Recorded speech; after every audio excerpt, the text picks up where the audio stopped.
So when you complete some massive obstacle and challenge, whatever the adversity that you force upon yourself, because these are all curated experiences for yourself that you're scratching constantly. What happens now? Since this was 5 years ago, you would just leave, you wouldn't take the medal, you would just go on to the next. What happens now? Do you take, you know, a day to reflect, a moment, 10 minutes? Like, how does the process work? And then how do you get back to visiting the $7, you know, place you lived in? Now, I don't have to go back and visit it. I don't have to think about it. It lives with me now. Every day of my damn life, that feeling that I had to go back and think about, I found a way to just have it. How did you? It's constantly there. I have a self-talk.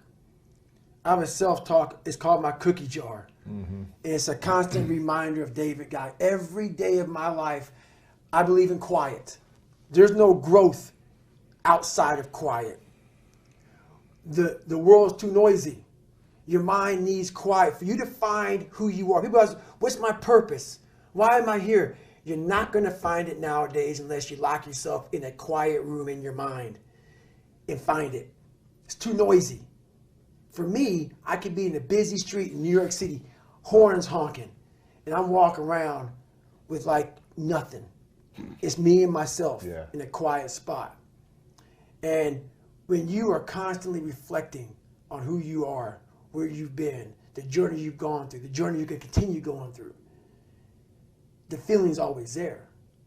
You don't allow the world to pull you so fast that you forget.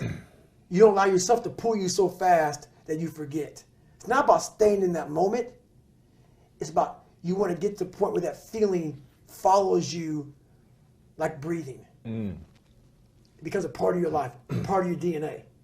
But it's made. Like these calluses on my hands right now, they're made.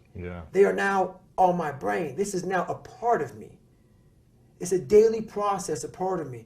And how I go back to that $7 a month place all the time is now I go out and I dig fire line. I'm a wildland firefighter. I don't need to do it.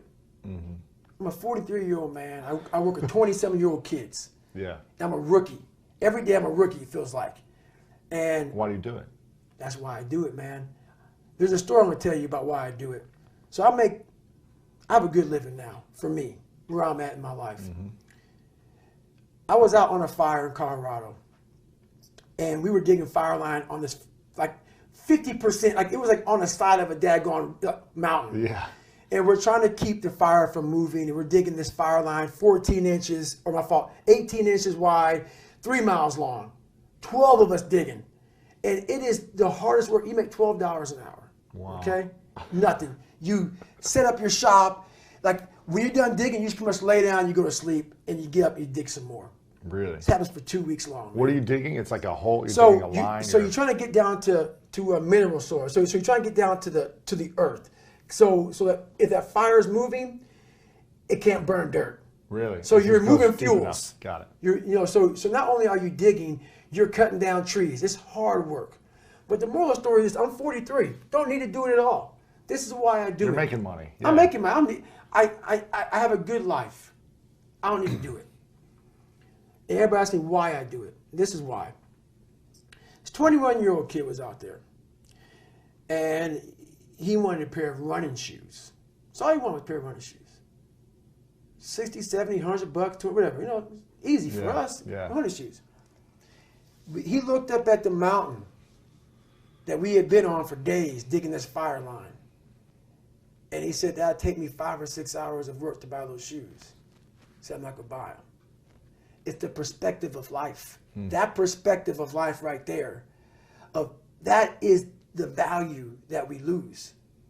When things start to come so easy in life, it's the perspective that 21-year-old had. He looked up at that mountain and thought, he looked at his hands, he looked at the amount of hours of pulling that Pulaski, that tool, and raking that ground, and then cutting those trees and moving them, and that hours of work. He looked at his feet and said, these old shoes would do. It's that perspective in life that we lose. And that story to most people may not mean anything.